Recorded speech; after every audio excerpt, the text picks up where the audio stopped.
Hello everyone, welcome to science workshop. This is Kusum here guys. इस video में हम diffusion के बारे में पढ़ेंगे, ठीक है। और अगर आपको इसका नोट्स चाहिए तो आप मुझे टेलीग्राम चैनल पे ज्वाइन कर सकते हैं। टेलीग्राम चैनल का जो लिंक है वो आपको डिस्क्रिप्शन में मिल जाएगा। अगर वीडियो अच्छा लगे तो प्लीज लाइक, शेयर और सब्सक्राइब जरूर कर देना। तो ये स्टार्ट करते हैं कि डिफ्यूजन क्या होता है। डिफ्यूजन की अगर बात करते हैं तो आपने नाम तो जरूर सुना होगा, ठीक है। तो डिफ्यूजन क्या होता है? अ, किसी भी सैंपल को लेते हैं और उस सैंपल में क्या है? सॉल्वेंट है, सॉल्यूट है, ठीक है।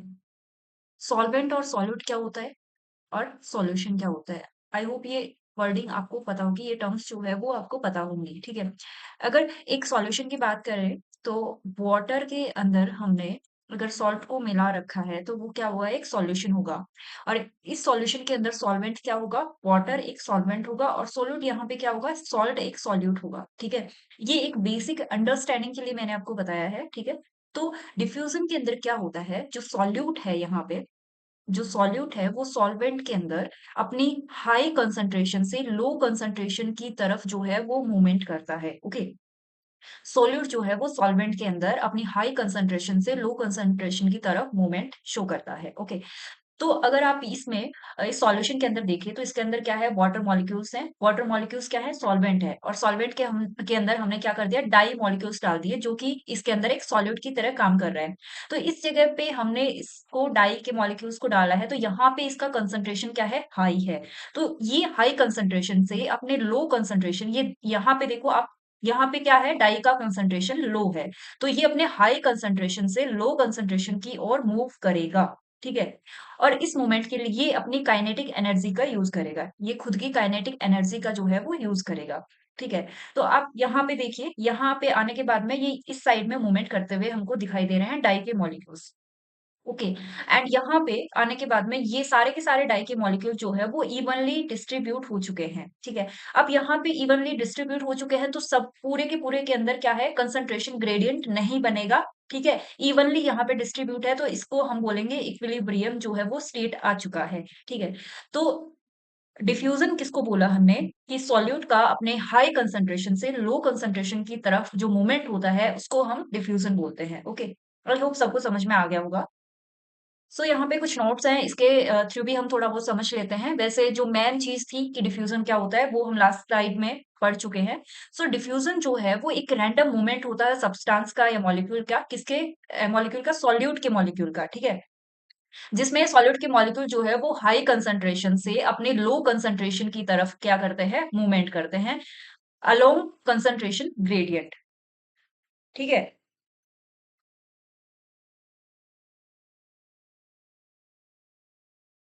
यहाँ पे from an area of high concentration to low concentration आएगा, ठीक है?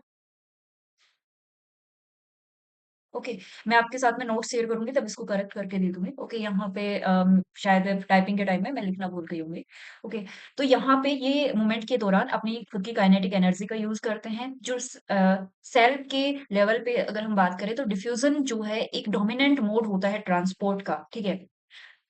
और ये एक स्पॉन्टेनियस और पेसिव प्रोसेस होता है। डिफ्यूजन क्या है? एक पेसिव प्रोसेस है, okay. It is how substance move in and out of cells. हम देखते हैं कि सेल के अंदर जो है वो ट्रांसपोर्ट होता रहता है और कुछ सब्सटेंसेस जो है सेल से बाहर भी आते रहते हैं, कुछ सब्सटेंसेस जो है वो सेल के अंदर भी जाते रहते हैं। तो ये सेल में डिफ्यूजन के द्वारा भी हो सकता है, ठीक है। बहुत सारे ट्रांसपोर्ट डिफ्यूजन के अलावा भी होते हैं लेकिन वो हम जब ट्रांसपोर्ट सिस्टम पढ़ते हैं तब हमको पढ़ने को मिलता है। Diffusion happens in liquid and gases because their particle move randomly from place to place. Diffusion जो है वो लिक्विड और गैसेस में देखा जाता है क्योंकि इसके जो पार्टिकल्स हैं वो एक जगह से दूसरी जगह पे मूव करते रहते हैं। That's why the particles collide with each other और विद देयर कंटेनर। इस कंटेनर में हमने जो है वो सॉल्यूट को डाल रखा है तो इसके जो पार्टिकल हैं वो अपने एक दूसरे से भी क्या होते रहते हैं? टकराते रहते हैं और साथ ही साथ जो है वो इसके कंटेनर से भी टकराते रहते हैं। तो इस वजह से इनकी जो डायरेक्शन है वो चेंज हो जाती है और पार्टिकल जो है वो स्प्रेड हो जाते हैं पूरे के पूरे हॉल कंटेनर के अंदर। The molecule in a solution are not static. जो सॉल्यूशन के अंदर मॉलिक्यूल्स है वो स्थिर नहीं होते, स्टैटिक नहीं होते हैं और उसके अंदर कंटीन्यूअसली जो है वो मोशन देखने को मिलता है, मूवमेंट देखने को मिलता है, colliding with one another and exchanging kinetic energy तो ये एक दूसरे से टकराते रहते हैं और अपने कंटेनर से भी टकराते रहते हैं और इसके लिए ये किसका यूज करते हैं, अपनी काइनेटिक एनर्जी का यूज करते हैं।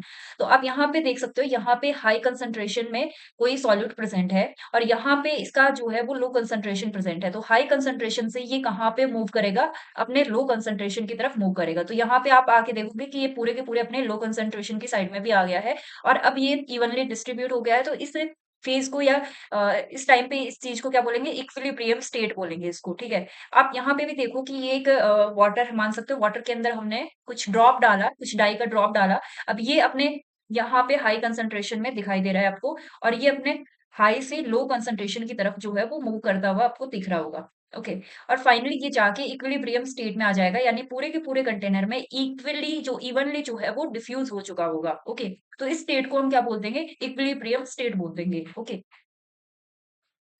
आप इसमें भी देख सकते हो, आप डिफरेंट डिफरेंट अगर पिक्चर से देखोगे, बार बार समझोगे, देन जो कॉन्सेप्ट है वो आपको माइंड में क्लियर हो जाएगा।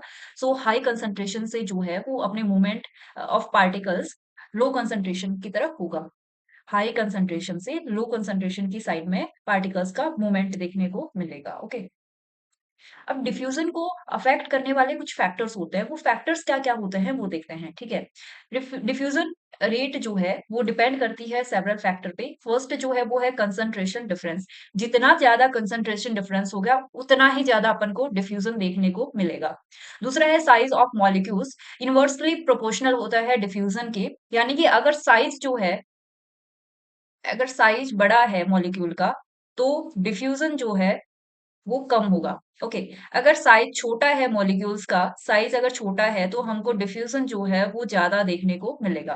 टेम्परेचर की अगर बात करें तो टेम्परेचर के प्रोपोर्शनल होता है डिफ्यूजन, यानी कि टेम्परेचर अगर हाई है तो डिफ्यूजन जो है वो हाई देखने को मिलेगा और अगर टेम्परेचर लो है तो डिफ्यूजन भी हमको लो देखने को मिलेगा। इसका एग्जाम्पल आप क्या देख सकते हो, जब हमारे घर में खाना बनता है तो गरम गरम खाने का स्मेल जो है वो ज्यादा फैलता है, ठीक है। लेकिन जब वो खाना ठंडा हो गया, यानी टेम्परेचर उसका डाउन हो गया, तब हमको कोई भी स्मेल हमको नहीं आती है, ठीक है। तो वो एक टेम्परेचर और का रिलेशन देख सकते हो डिफ्यूजन से। ओके, डिस्टेंस की अगर बात करें तो अगर जैसे जैसे डिस्टेंस बढ़ेगा, मान लो डिस्टेंस ज्यादा है तो डिफ्यूजन जो है वो कम होगा, ठीक है। डिस्टेंस अगर कम है तो डिफ्यूजन जो है वो ज्यादा होगा। इसको किस एग्जांपल से देख सकते हो आप, मान लो हमने धूप या अगरबत्ती जलाई है, ठीक है। धूप या अगरबत्ती की स्मेल जो है वो कितनी दूर तक जाएगी, ओके। अगर हम कम डिस्टेंस के मामले में देखेंगे तो हमको अच्छी खासी स्मेल देखने को मिलेगी। लेकिन अगर हम वही फर्स्ट फ्लोर पे अगर हम किसी भी धूप या अगरबत्ती को जलाते हैं और हम थर्ड फ्लोर पे जाके देखते हैं तो हो सकता है वहां पे उसका स्मेल जो है वो कम आए अपन को, है ना। जबकि फर्स्ट फ्लोर पे जहां पे हमने अगरबत्ती को जलाया वहां पे उसका स्मेल ज्यादा आएगा। तो डिस्टेंस बढ़ने के साथ-साथ में डिफ्यूज़न का जो रेट है वो कम हो जाता है, तो इनवर्सली प्रोपोर्शनल होता है डिफ्यूज़न डिस्टेंस के, ठीक है? सो आई होप ये फैक्टर्स जो कि अफेक्ट करते हैं डिफ्यूज़न को वो आपको समझ में आ गए होंगे। तो the greater the distance that it's substance must travel, the slower the rate of diffusion. यानी ज़्यादा अगर डिस्टेंस जो ट्रैवल करेगा, वैसे-वैसे उसका डिफ्यूज़न का रेट जो है वो कम होता जाएगा। The rate of diffusion of molecule down A concentration gradient is given by the fix law. अब फिक्स लॉ के द्वारा भी डिफ्यूजन जो रेट है मॉलिक्यूल्स का उसको समझाया गया है। उसके लिए एक जो है वो फॉर्मूला दिया गया है, जो कि फिक नाम का जो साइंटिस्ट थे उन्होंने दिया था और इसका ये जो फॉर्मूला है वो आप याद रख सकते हो, J proportional d phi d x upon d x, ठीक है। इसको हम ऐसे भी लिख सकते हैं J minus d d phi upon d x. यहाँ पे J जो है वो डिफ्यूजन फ्लक्स है और D जो है वो डिफ्यूजन कोएफिशिएंट है, डी फाई जो है वो change in concentration in particle है और डी एक्स जो है वो चेंज इन पोजीशन है। तो अगर हम collectively d phi and upon d x को बोले तो कंसंट्रेशन ऑफ द ग्रेडियंट बता रहा है ये, ठीक है। इससे हम क्या पता कर सकते हैं, कंसंट्रेशन ऑफ द ग्रेडियंट जो है वो पता कर सकते हैं। ओके, तो हो सकता है अगर आपके किसी भी एग्जाम में पूछ लिया जाए फिक्स लो के बारे में या फिर इसके फॉर्मूला के बारे में तो आप ये वाला फॉर्मूला जो है वो लिख सकते हो, ठीक है। आई होप सबको जो है डिफ्यूजन समझ में आ गया होगा। अगर वीडियो अच्छा लगा हो तो प्लीज लाइक शेयर और सब्सक्राइब जरूर कर देना। आपको किस टॉपिक पे और वीडियो चाहिए वो भी आप कमेंट बॉक्स में मुझे बता सकते हो, ठीक है। और मैं ट्राई करूंगी अगर टाइम की अवेलेबिलिटी हुई या फिर टॉपिक मेरे पास में वो तैयार हुआ तो मैं उसको वीडियो के फॉर्मेट में आपको प्रोवाइड करा दूं। और इसके नोट्स के लिए तो आप टेलीग्राम चैनल को ज्वाइन कर ही लेना, वहां पे मैं इस पीडीएफ को जो है वो शेयर कर दूंगी। So thank you so much guys, मिलता है नेक्स्ट वीडियो में।